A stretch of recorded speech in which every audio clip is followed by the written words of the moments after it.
me, this also has a very dreamlike quality about it, the lifelong dream coming true.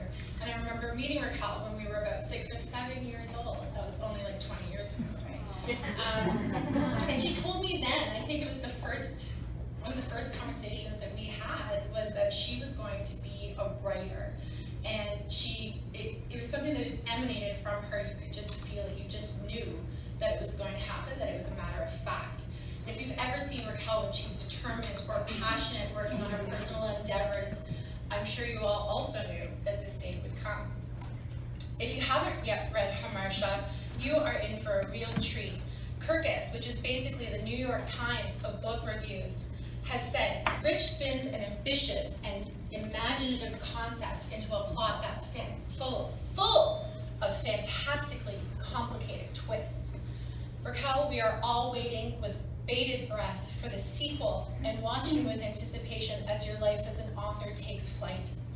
Again, thank you to everyone. I'm going to leave you with one last request before inviting everyone to join me in a toast to Raquel. If you have a Goodreads account or an Amazon account, the only way we're going to spread the word about this awesome author and her awesome hard work that everyone will enjoy is by giving great reviews and telling family and friends.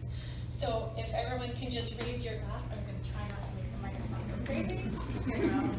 To Raquel. I think Hamartia would still be sitting on some subfolder in the deep, dark net of my laptop. I'm a control freak, and I can't begin to tell you how difficult it is for somebody like me to put my creativity out for the world to see, especially with the odds stacked against me. Saying that you want to be a writer is the same as saying I want to be a rock star. Many dream it, but not everybody go for it. Woo! Hamartia took 4 years of my life to write, on and off. And at first I actually didn't tell anybody. It was like a deep, dark secret. And finally I started letting you all in. Yeah, Dina knew. It was like a deep, dark secret that I told nobody, and one by one I started letting you all in on my secret. And when I did, not one of you said, hey, that's dumb. Or what the hell are you thinking? You're going to be a what? At least not to my face. You may have said those things behind my back, and I thank you for that. Because believe me, what you didn't say to my face, I was saying over and over again to myself. I constantly told myself, and still do, Raquel, wake up. This is not a dream. This is real life, and I should get a real job. I'm not going to do that. Luckily for me, at least 60 of my friends who have shown up today, and a whole bunch of others that were on the wait list to get into this party and just couldn't, weren't fast enough. A lot of you guys are able to shut up that idiotic voice in my head that tells me that I can't do it, so thank you. And you encouraged me without even knowing if I could do this. I could be a really shit writer. You all have probably bought a terrible book and you still bought it. Cheers! Thank you! I hope that you won't change your mind after you've read the book. And like Christine said, the biggest compliment that you can pay me is to leave me a review and tell other people about it and help me spread the word. And for God's sakes, if you hate the book, don't fucking tell anybody.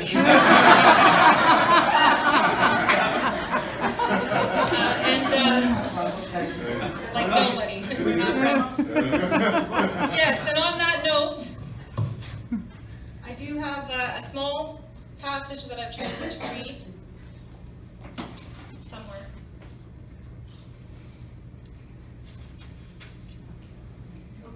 Where are my helpers? No spoiler alert. No spoiler. You know what? It was actually really difficult to choose something to read because every chapter does have a spoiler, which is a great problem if you're an author. Okay. The dream is one I've had many times. The one about Dad and me reaching up for his hand. Except this time the dream warps and changes into a dream about Jordan. It taunts me with happy times. Mark and I are taking a younger Jordan and Lucy to the park in our link car on a sunny afternoon.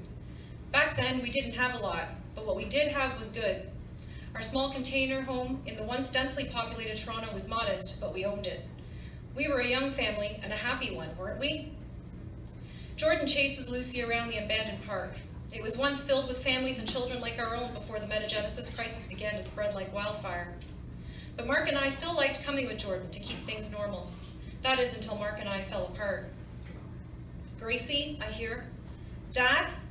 We're suddenly back in my childhood home where the dream usually takes place. The couch is green and the wooden stool is where it always is in this very scene. Daddy, I repeat.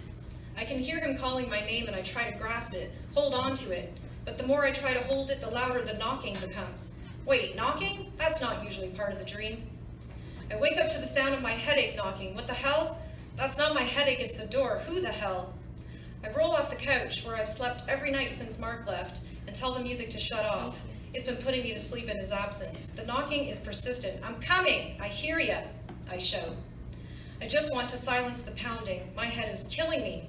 When I slide open the door, a smileless man with a dark complexion, wearing a super dark suit and super dark shades perched on his wide nose, stands before me. His shades are out of place given the heavy rain behind him. Good morning, Mrs. Dartmouth, he says in a thick Caribbean accent. Dr. Claudio Messi would like to meet with you. I'm here to escort you and Mr. Dartmouth right away. Mark doesn't live here, and we're getting divorced, and you can call me Grace. That's my response. Not, who are you, why are you here, or why the hell would the doctor send a personal driver to come and get me for? Instead, I feel the first thing I must do is clear the air that Mark and I are not together, and assure I'm not addressed by my married name, as if convincing everyone else will help make my decision irreversible.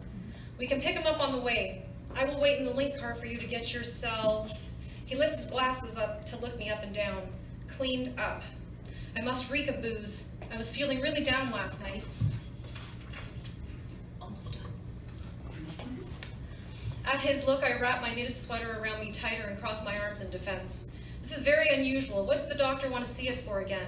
Did he make a mistake or something? I feel that my chest tighten and that damn lump grow in my throat. I'm just the driver. And with that, he turns to his white link sedan and leaves me standing at my door. The driver doesn't even turn around to see if I've gone to get ready. Guess he's confident. Why wouldn't I go with him? Why are you taking me back to see the doctor? I shout at him, persistent. Without any urgency, he turns around to face me and removes his sunglasses, revealing an icy glare. I take a step back and pull my sweater tighter. Do you want your son Jordan dead or alive? My knees weaken, my heart stops a moment. Get in the car, Mrs. Dartmouth. Thank you.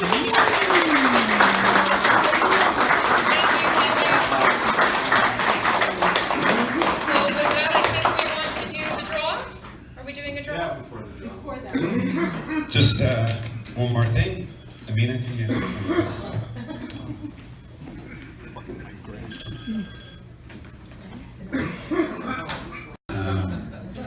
I went out and got you something, honey, and you told me not to, but...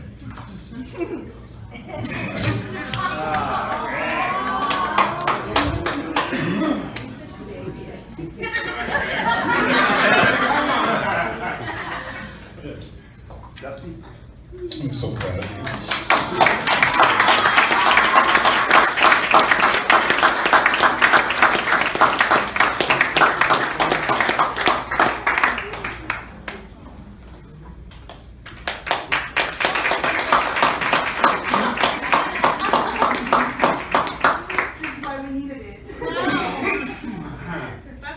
Okay, got through that.